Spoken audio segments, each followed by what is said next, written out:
Yo, what's good, y'all? It's the amazing Dr. Dulio. Now, I don't know if y'all have seen, but it's come to my attention that Tobirama has been facing some interesting allegations for a while now. The racism allegations.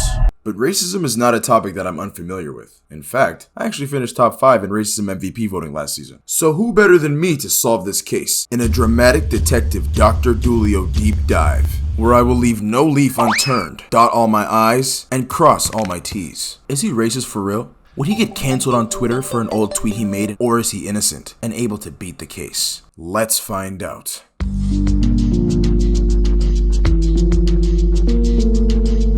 Tobirama Senju, the second Hokage of the Hidden Leaf Village, is known for being the best water user, creating a bunch of jutsus that we see throughout the show, and then have others use them better than him. See, the thing is, he's not the best at any of these jutsus he makes. He can't teleport like Minato, he can't shadow clone like Naruto, and he can't reanimate like Orochimaru. How much value is there in doing something first if other people just do it better than you? Nobody talks about the first dude to lay up a basketball, because guess what? He would get 360 reverse windmill East Bay off the glass, nuts in his face, dunked on by LeBron James so hard that his subatomic particles would literally fizz out of existence. So no, nobody cares that you did it first, bub. A continued search into Tobirama's history would show you that he's been getting overshadowed by his older brother for his entire life. Hashirama is literally the most hyper-masculine alpha Chad, and Tobirama standing behind him is an inferior male. If you were wondering how I can know this just by looking at him, I'm actually a doctor, and this falls under my field of expertise. But don't worry, because I'll be breaking down my doctorate level analysis in a way that anyone can understand. The first scientific procedure I conducted was the green line test. For anyone unfamiliar, the green line test uses a man's posture to ascertain their social status. So if we take a look at Tobirama right after Orochimaru grabbed his reboot card and he's about to come back to life, he is in his most natural state. And in his most natural state, his body is slouched and he's looking at the ground to avoid eye contact. Whereas Hashirama is literally dead, but he has a level head and ruler straight posture, passing the green line test with flying colors. And then later, when Hashirama is laughing about something, I can't remember exactly what it was, but it's big, so who cares? Hashirama is standing straight, looking into the sky, and letting out a powerful and dominant belly laugh. And Tobirama, once again, is facing the floor with his eyes closed and his arms crossed. This closed off body language displays fear and a lack of confidence. So what does this body language tell us about the man himself? In order to figure that out, we're gonna have to take a look at a trustworthy source backed by data. The doctorate level peer-reviewed journals titled the MSSH, which stands for the Male Sociosexual Hierarchy. Now, according to the greatest minds Reddit has to offer, the male sociosexual hierarchy is essentially fact when it comes to categorizing male archetypes. Now, while some characters we know would easily fit into some of these different categories, where would our boy Tobirama go? At the rock bottom. Tobirama is an omega male at the bottom of this hierarchy. And why? Well, it says here that omega males experience violent outbursts, and when Orochimaru literally sage ulted him, the first thing this nigga wanted to do was pout and cry and moan. You're a grown-ass man. If you don't put your finger down before I really get mad, bro. But what do these violent outbursts stem from exactly, you ask?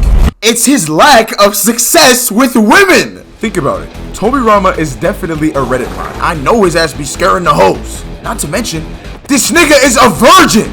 720 episodes, and in all that time, Tobirama couldn't secure himself even a crumb of Gucci?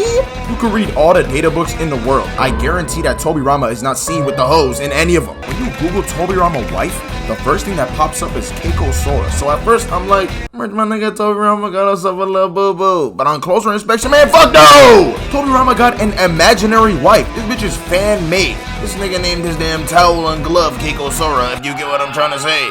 This dude was literally a celebrity with all the clout in the world, and he couldn't convert any of that into some punani. Of all the jutsus he made, not one of them got this dude laid, bro. Bro is honestly a bot, and don't try to act like Tobirama was tough either. But Dulio, he made the jutsu that's a paper bomb, and then it becomes more paper bomb. I was like, man, this thing is trash! The man got done in by Kinkaku and Ginkaku. These dirty Kurama Chakra money launderers are literally just a plot device so that Naruto didn't have to get killed by the Ten Tails. Hey, Dad? Can I get a Jinchuriki, please? What do you mean, son? We have Jinchurikis at home. These two wish Jinchurikis are the same guys that got treated by Darui Solo, by the way. The nervous man to say the skilled Kinkaku unit. Are we talking about the same Hukaku and Lukaku right now? Take a look at his squad, by the way. Weak ass little squad. How mad do you think Tobirama was when he realized one of the shinobis that he died to save was an Uchiha? Uchiha. I did say it. So that means it's time to talk about it.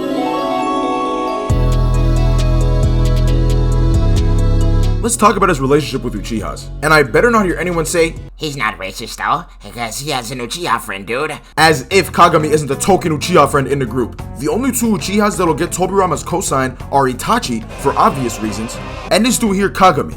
Now I have two theories as to why. So there's either A, he was busting it open, or B, he must have been the biggest suck up ever. I could just hear it.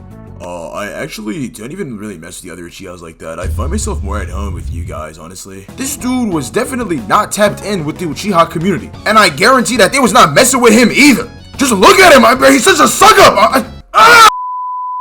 No, I will not be hearing out anyone who says he has an Uchiha friend. But Tobirama has been running phase with Uchiha since he hopped out the womb. And that's some real freaky ass shit about this show. They was sending some real life children to the battlefield. Like, if you don't take away that damn kunai and give that child a coloring book, please? So these same Uchihas proceed to slime his little brother. So his hate for Uchihas kind of makes sense if we're being honest. And I'm not even gonna lie, he spun the block, he got his get back. But if you see Hashirama the Chad still want a piece even after all this, the soy boy Tobirama over here didn't want peace. Like, come on, bro, peace is always better than war, oh god. So obviously Chad Thundercock Hashirama would not put up with Tobirama's racist nonsense. But after he died and Madara left, Tobirama became Hokage. And one of the first things he did was move the Uchiha to the outskirts of the village by the prison. And he justified it by saying that he's keeping the police force next to the prison. But you can't fool me, buddy.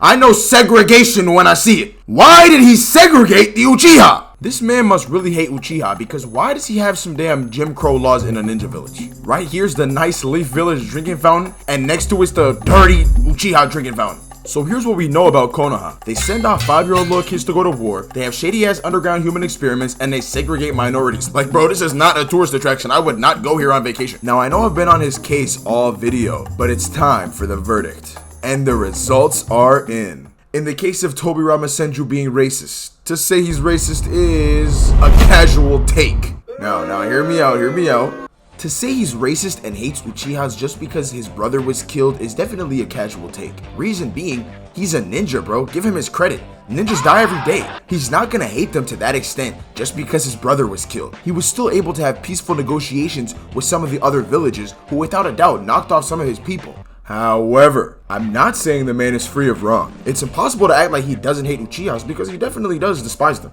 What I'm trying to say is, what if he hates Uchihas for a different reason entirely? If you take a look at the man, he's a loser who's been overshadowed by better men his entire life. You don't think that would make him bitter, being underappreciated for everything? Even his Hokage carving is below the others. The hopeless Omega male Tobirama definitely hates Uchihas, but racism and revenge for his brother only equates to a small proportion of that hate. The real reason why he hates Uchihas is because they and they a lot. Tobirama got no type of play. He died celibate, which is canon by the way. And it definitely wasn't his choice. You could say it was involuntary. I know what you are.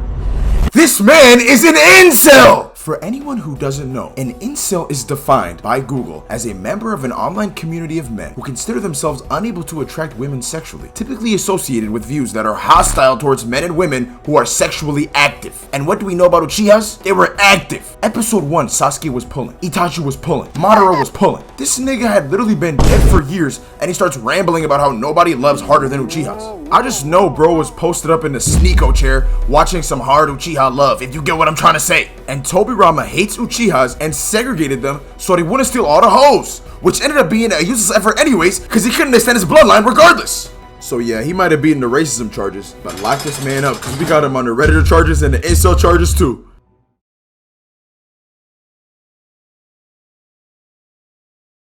Welcome everyone to my favorite, the Dr. Dulio Fit Inspection, where as the name implies, I inspect this man's fit.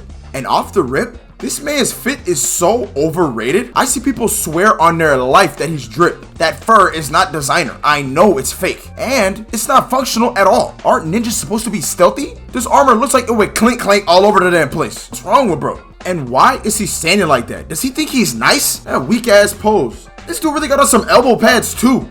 And what's up with his mask thing? How does he keep it on his face? Is there a band that wraps around? Or does he have a forbidden jutsu for that too, the damn freak? Sticky cum no jutsu? Now in this picture, it looks like he has on a onesie. And even if he doesn't, that means he'd be rocking a two-piece matching set like he's British. I said it last vid and I'll say it again. Why do these characters wear sandals to war? Now hold on, bruh. Look how flat his feet are, walking around with some cinder blocks for feet. And as for the overall score, since he's a little bit clean, I'll give him a light 8 triple K hoods out of 12.